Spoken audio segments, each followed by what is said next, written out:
Nachi free.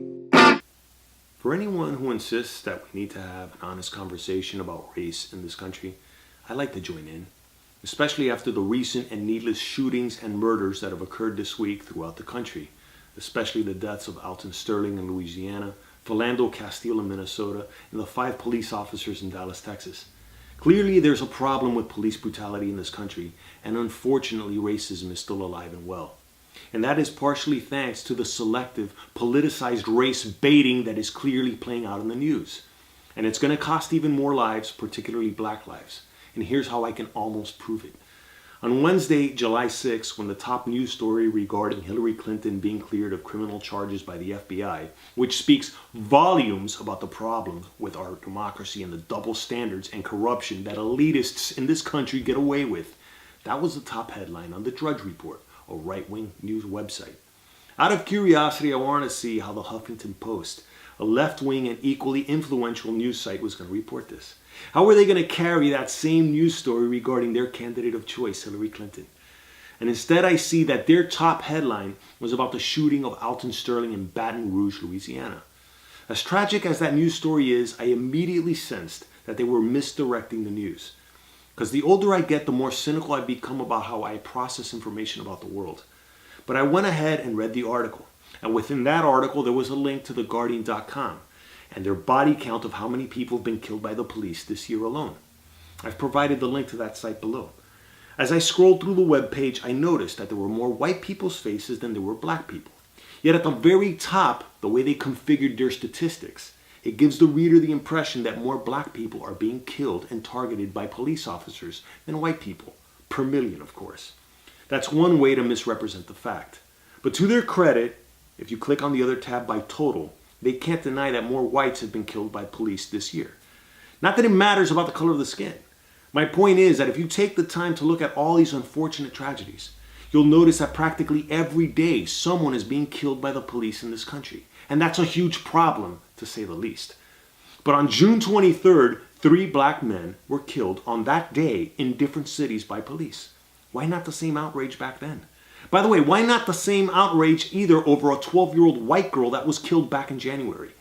Sadly enough, the difference between the killings of Alton Sterling and Philando Castile is that they were captured on video. And it seems clear to me, as it is to many other people, that their deaths have been shamelessly sensationalized by media outlets like the Huffington Post to ramp up public outrage before more details emerged about these cases.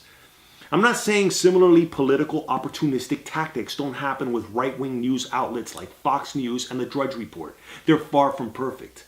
They clearly have an agenda as well, and I don't always agree with them either. And for anyone who is watching and is already thinking, well, what about the invasion of Iraq thanks to Fox News and right-wing news pundits beating the war drums?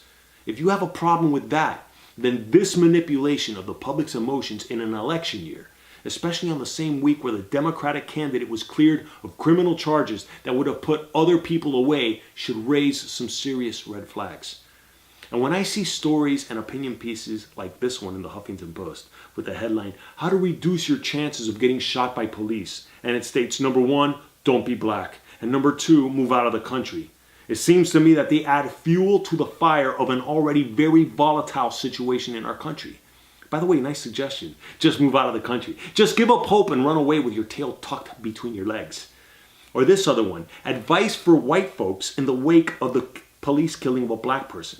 This narrative that is being pushed onto the public as if white police officers are systematically targeting black men is a dangerously false narrative. Yet it isn't false that there are highly impressionable, mentally disturbed people taking it upon themselves to randomly kill police officers and others as well as a way to even the score. That is not a conspiracy theory, that is a reality. But not many people in the mainstream news, and let alone virtue-signaling celebrities who've been prompted by their managers to put out a heartfelt but inoffensive statement, want to point this out. Because that's not the safe, heroic side to take on this issue. It's safe to blame everything on the police, and it's safe to call everybody a racist who doesn't hashtag some meaningless, vapid cliche about love and peace, or hands up, stop shooting us. Stop shooting us is an all too simple meme that does not tell the full story or reasons why so many people are being killed by police, yet is very effective in stirring up rage and agitation that's going to get more people killed. Yes, we do have an issue with guns in this country that needs to be addressed. Yes, there is a need to better train and screen police officers. Yes, some of them are young and hot-headed and on the edge on a daily basis. All the more reason to be extra careful when you're approached by them, especially if you've committed a crime. For anyone who's genuinely concerned about racism and police brutality and the inequalities that continue in our country, don't continue to fuel the racial divide that's keeping us from finding the solutions to the root causes of these problems. Root causes such as broken families and single motherhood. The single motherhood of numerous children with numerous partners needs to be called out for the severe problem that it is. And single motherhood is not the handiwork of racists or the KKK. Those are life choices that individuals are personally responsible for. And we don't need another billion-dollar government boondoggle project to solve that problem.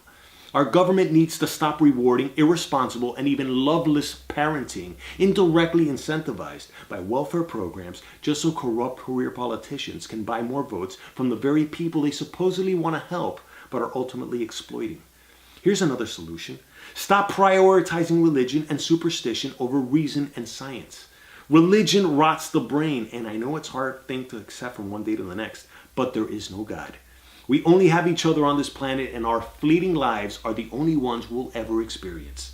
And if you look at the most violent countries throughout this world, they're also usually the most religious. And my last humble suggestion is stop excusing and even glorifying violence through thug life and pimp culture. That's a problem that I myself fell for when I was younger. And even then, I knew it was a problem that could land me in prison, like it did a few of my friends. Not many people want to openly state these root causes because they're afraid of being labeled as a racist or a religious bigot or someone who needs to check their privilege. But these causes need to be addressed just as much as gun control, police brutality, and yes, racism itself. But I'd like to end this video on a positive note, in case anyone's actually listening. I think more people are waking up to how the public is being manipulated by the government and the media in this election year. But thanks to outlets like YouTube, we, the little people, and common folk can talk to each other almost directly to dissect these issues and take the time to analyze them from every side, not just the left and the right. And I think even media outlets like the Huffington Post might be coming around to the damage they help fuel. Yesterday's top headline was this: healing after hell. Too little, too late. This manipulation of the public's emotions will not go unnoticed or forgotten. But more of us need to speak about it and stop it whenever we see it. Thanks for watching. Homegrown